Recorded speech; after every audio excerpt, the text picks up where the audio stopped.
So many people asked if I still listen to Krishnamurti, and I don't know when exactly I stopped, but pretty soon after I understood, I sort of stopped listening to Krishnamurti and tried to find out what the people are.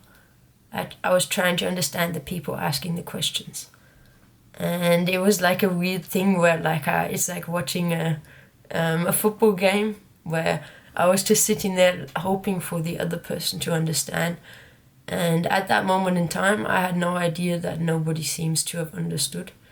And it was actually a huge shock, or yeah, it was a big shock, or I still can't believe it. But I don't have to believe it. It doesn't matter.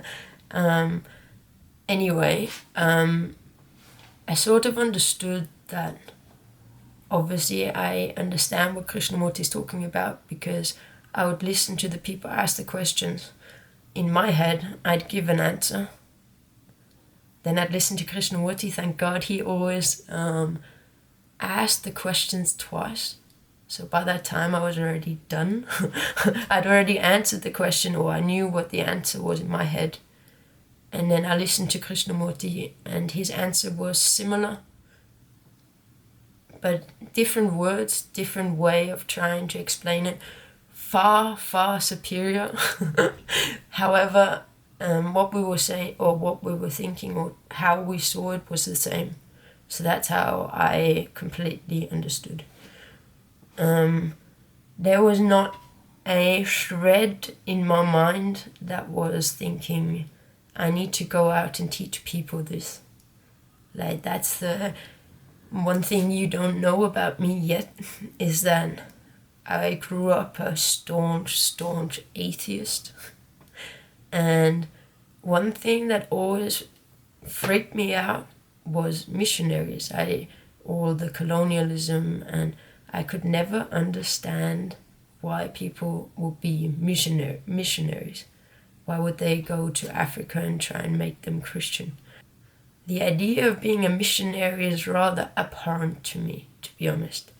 I hate the idea of people pushing their own belief onto someone else. So the furthest thing from my mind was trying to teach other people. I started by contacting the Krishnamurti Foundation, I think all of them, just to tell them, hey, thank you, it worked. And I was actually rather surprised at the response because they all thought I was completely nuts. And then I knew something was up. And so I slowly started falling into doing these videos. Mind you, the first video that I did for the YouTube channel is the first time I ever spoke to a camera. And at that time I was I was dealing with so much stress in my real life. I actually find it rather absurd that pretty much the only thing I could do in my life was do these videos. So when I did go out, and all I was doing was trying to understand why people don't understand this truth to their own life. Everybody could find the truth in their own life themselves, and this is what I sort of focused on. It seems super aggressive to tell someone, hey, you're living life wrong. Hey, you know your depression?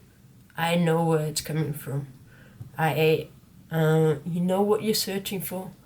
I actually know what the answer is. It seems ridiculous to do this when someone can find it themselves. The only reason that I keep going on about the gurus, which annoyed me about Krishnamurti when I first listened to him, because I had no idea about gurus. I never came at this from a spiritual perspective, ever. I had no idea. But once you see what the gurus are doing, and they're distracting you from finding the truth in your own life, because you could find it anytime. Someone dies, a traumatic breakup, there's like this one moment of feeling lost, where you feel like everything's empty, there's nothing there, you don't believe in anything, and that's the moment when you could find out for yourself. However, if you have some guru telling you, hey, listen to me because I'm magic and I'm going to give you magic powers, you'll never find it yourself. And if you believe anything that anybody says about anything, you won't find it. You need to slow right down and look at your own life yourself. So I needed to also go out and make completely sure that I really understand this away from Krishnamurti. So without listening to his YouTube, without listening. And it was super easy, and all I did in life, all my friends, whenever there was this moment, I tried to talk to them about this. But it's a little bit more tricky than I thought it would be. The naivety that I went into this was quite remarkable. Anyway, so I sort of see this slightly like art.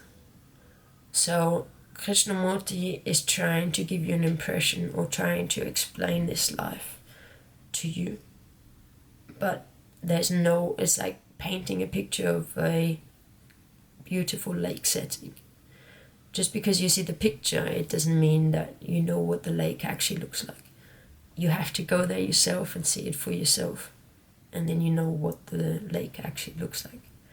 So I figured if Krishnamurti is giving you a picture of the lake and I'm giving you another picture of the lake, that's slightly different. So another way of explaining the same things. It'll be easier for you to see the picture in your life. It's like, and the next person after me will do another, and then the next person another, and then soon enough we'll have world peace like Krishnamurti was trying to attain. As stupid and as unreasonable as it seems to me, it's actually possible, because as soon as you find peace in your own life, you have the inner peace that you've always been searching for. You find this joy and happiness that you think you're going to get at the end of the road. You can have it right now. So as long as you look at the lake in your own life, you will actually see this truth that Krishnamurti is talking about, that I'm talking about. You'll see this truth that you can see in your own life. It's the only reason why what I'm saying isn't working. I'm just like some little old lady in some flat in Barcelona. Obviously, I want to talk about Krishnamurti, and I want to talk about the videos. I want to talk about what you don't understand. It's easy for me to explain, or it's easy for me to say, this is what I understood. Or the only reason I'm doing it, the only reason I can be so sure is because it worked for me, and this radical change he spoke of, I know it works because it worked in my own life. I went from being extremely depressed and suicidal to extremely happy and joyful, even though I'm exactly in the same life.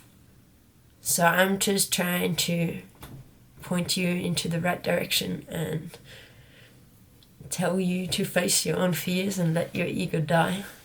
It's also like, if it's weird, because as soon as you understand what Krishnamurti is saying, listening to him then becomes entertainment. And one of the key features to this new state of mind, or as soon as I understood what Krishnamurti was saying, my life changed completely. I used to watch a lot of television, and listen to music, play computer games, and now I I dislike entertainment, because it feels like I'm missing the life outside, which is completely, it's so much more fun. Or what am I going to gain by watching TV? So it's the same. I don't sit at home listening to Krishnamurti because I want to find something new. I'm more trying to find out what other people don't understand. Thank you very much for listening, and talk to you soon. One love.